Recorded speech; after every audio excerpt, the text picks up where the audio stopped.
yang sudah berdasarkan putusan Mahkamah Konstitusi. Ya. Dan rencananya memang sebelum kemarin kita menerima putusan itu, Komisi 2 juga sudah mengagendakan hari Senin sebetulnya ya. Hari Senin itu tadinya kita mau melaksanakan RDP, konsultasi, permohonan konsultasi dari KPU dan Perbawaslu ya, terhadap 3 rancangan PKPU dan 2 rancangan Perbawaslu. Tetapi karena kita melihat putusan dari Mahkamah Konstitusi dan situasi yang berkembang dalam beberapa hari ini, tentu kita harus merespons putusan Mahkamah Konstitusi itu.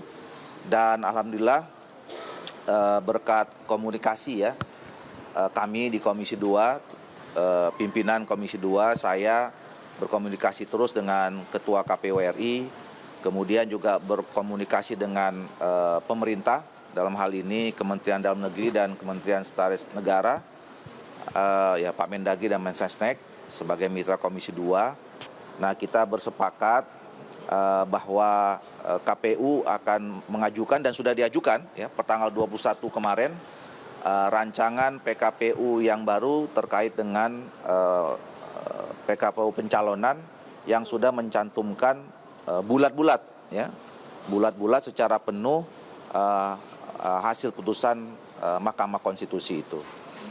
Nah, tinggal masalah teknis ya.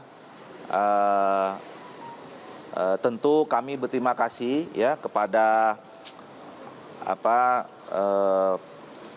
elemen masyarakat ya yang menyampaikan aspirasinya kemarin. Kami bangga dengan adik-adik mahasiswa yang terus mengawal rumah rakyat ini, DPR, menyampaikan aspirasinya untuk menyampaikan aspirasi kepentingan rakyat, bangsa, dan negara. Dan alhamdulillah kita sudah respons, jadi tinggal masalah teknis saja. Jadi tidak perlu ada kekhawatiran. Saya menegaskan bahwa insya Allah besok hari Senin, karena memang waktunya. Jadi ada pertanyaan kenapa tidak hari ini? Karena sebetulnya Komisi 2 mulai dari Kamis kemarin kita sedang melaksanakan kunjungan kerja spesifik. Saya juga langsung kembali hari ini dari Kalimantan Barat ya, dan untuk kemudian melihat langsung surat yang sudah dikirimkan yang baru kemarin kami terima, dan kemudian sudah mengecek isi dari draft yang disampaikan oleh KPU RI. Insya Allah besok hari Senin kita akan tinggal putuskan saja secara resmi apa yang sudah disampaikan draftnya oleh KPU, dan DPR bersama pemerintah setuju terhadap draft yang disampaikan oleh KPU itu. Tinggal nanti formalnya hari Senin kita menggelar dalam rapat konsultasi di rapat dengar pendapat Komisi 2 dengan pemerintah dan penyelenggara pemilu. Berarti hari Senin itu jam berapa? Jam berapa, Pak? Jam 10. Jam 10 kita udah jadwalkan sejak lama sebetulnya, udah seminggu yang lalu ya, kita jadwalkan hari Senin jam 10 RDP konsultasi yang dimohonkan oleh KPU dan Bawaslu kepada DPR dan pemerintah. Bang, tadi kan disampaikan kalau itu memuat secara bulat-bulat putusan MK. Berarti tidak ada melakukan terkait putusan Mahkamah Agung ya Pak, Bang, soal yang usia 30. Ya pokoknya intinya adalah bahwa draft yang disampaikan oleh teman-teman KPU itu merujuk pada putusan terakhir ya. KPU kan dia institusi yang tugasnya adalah melaksanakan undang-undang ya. Mana undang-undang yang berlaku itulah yang menjadi rujukan terhadap semua peraturan teknis yang dibuat oleh KPU maupun Bawaslu. Nah, karena berkaitan dengan soal pencalonan ini kita mempunyai putusan terakhir dari Mahkamah Konstitusi, maka itu yang menjadi rujukan dan memang tugasnya KPU itulah melaksanakan undang-undang. Bang, ini terkait Mas Kaisang kan membuat surat keterangan ke Penjaksel terkait belum pernah dipidana dan itu ada dugaan untuk mengikuti pajak. Gimana Bang tanggapannya dari itu? Gimana? Mas Kaisang membuat surat keterangan belum pernah dipidana untuk ada dugaan untuk maju ke pilkada. Sementara kan kalau kemarin keputusan MK kan 30 tahun pada saat penetapan atau pendaftaran. Sementara kalau 30 tahun pada saat pelantikan itu Mas Kaisang baru 30 tahun. Iya, saya kira kan dengan adanya putusan Mahkamah Konstitusi, ya artinya kita sudah tahu peraturan perundangan mana yang dipergunakan, dan saya kira KPU juga termasuk seluruhnya penyelenggara pemilu, ya mereka membuat peraturan turunannya berdasarkan undang-undang yang berlaku itu, dan itu berlaku buat siapa saja, ya berlaku buat siapa saja yang punya keinginan, yang punya niat untuk menjadi calon kepala daerah, semuanya tentu akan mengikuti semua peraturan perundangan yang sudah ditetapkan baik oleh undang-undang yang terakhir berdasarkan putusan Mahkamah Konstitusi, nanti setelah dan kemudian berdasarkan peraturan KPU yang nanti sudah insya Allah kita tetapkan hari Senin. Bang, atas putusan penundaan dari revisi undang-undang pilkada ini, dari posisi Kim sendiri solid satu suara bahwa menerima penundaan ini, atau ada beda pandangan sebetulnya di Kim? Kami partai-partai politik yang berada di dalam koalisi Indonesia Maju adalah partai-partai politik yang memahami, ya, bahwa Indonesia ini adalah negara hukum. Kami juga selama ini mengikuti proses-proses politik, baik itu pemilu kemarin, ya 14 Februari, Pileg dan Pilpres.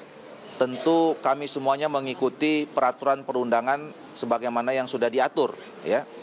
Jadi sekali lagi kami paham betul bahwa negara ini adalah negara hukum, semuanya berjalan, semuanya berproses sesuai dengan peraturan perundangan. Sama juga dengan seperti ini, Koalisi Indonesia Maju, ya Partai Golkar, Partai Gerindra, Partai Amanat Nasional, Demokrat, PSI, kemudian PBB, kemudian Gelora, dan yang lain-lainnya, ya yang tergabung dalam Koalisi Indonesia Maju, paham betul bahwa kita harus berjalan sesuai dengan peraturan perundangan yang berlaku.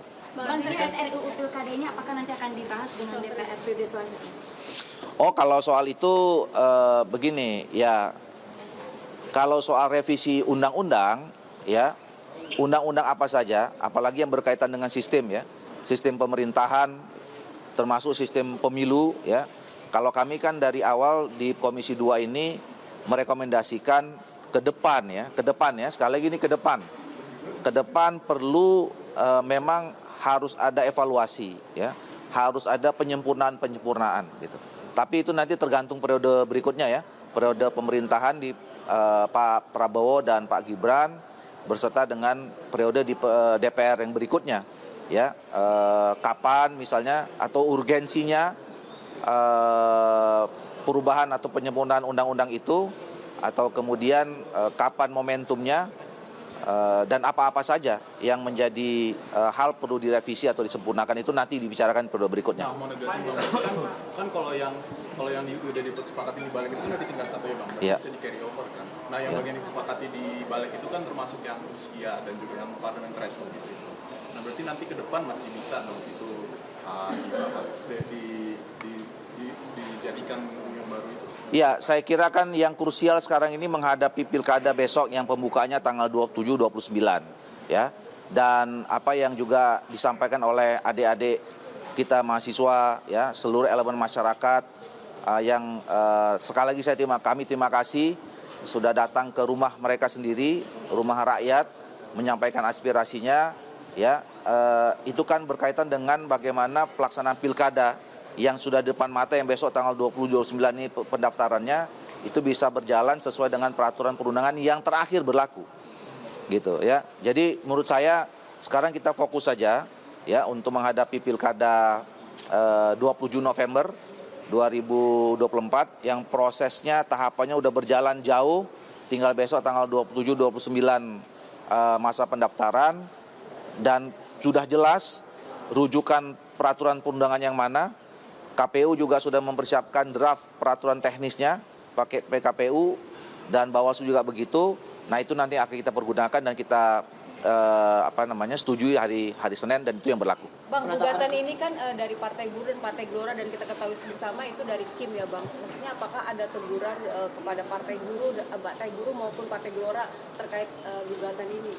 Ya, saya kira yang tergabung dalam Koalisi Indonesia Maju kan Partai Gelora, ya. Saya sekali lagi menyampaikan ya bahwa tentu kita sebagai negara yang demokratis, menganut sistem demokrasi, ya, menghargai kedaulatan masing-masing partai politik, ya. Partai politik punya otoritas, punya kewenangan, punya keputusan terhadap sikapnya sendiri gitu. Jadi tentu kita tidak bisa ya mengintervensi atau kemudian mengganggu keputusan dari masing-masing partai politik. Jadi kami tidak punya kewenangan, tidak punya otoritas untuk kemudian mengintervensi sikap, pandangan dan putusan dari masing-masing partai politik. Teman-teman PKPU Senin nanti ini bisa meyakinkan masyarakat bahwa tidak ada intervensi lagi di pemerintah, paling enggak Perpu yang isunya belakangan ini bisa menjadi salah satu manuver pemerintah untuk menggagalkan lagi putusan MK diberlakukan di PKPU. Saya kira seperti yang saya katakan tadi ya, kita tidak usah juga membuat spekulasi yang tidak penting ya. Kita ikuti aja jalannya. Toh sekarang udah kelihatan artinya kita nggak usah lagi mengandai-andai. Hari ini saya tegaskan, sekali lagi saya tegaskan bahwa Pilkada 2024 yang besok pendaftarannya 27 sampai 29 Agustus ini itu menggunakan peraturan perundangan yang terakhir. Kalau rujukan undang-undangnya adalah putusan Mahkamah Konstitusi dan itu yang menjadi rujukan dari KPU dan Bawaslu membuat turunan peraturannya di PKPU dan Perbawaslu. Oke? Harus konsultasi nggak Bang? Harus konsultasi nggak? Karena Nah ini KPU kan sudah... telat nih datangnya, ya kan? Telat. Udah dari tadi. Udah. Putusan MA-nya tetap dipakai juga tidak Yang untuk batas soal usia, batas batas usia usia atau Bang. full semuanya berpatokan pada putusan Mahkamah Konstitusi? Full menggunakan putusan Mahkamah Konstitusi. Oke?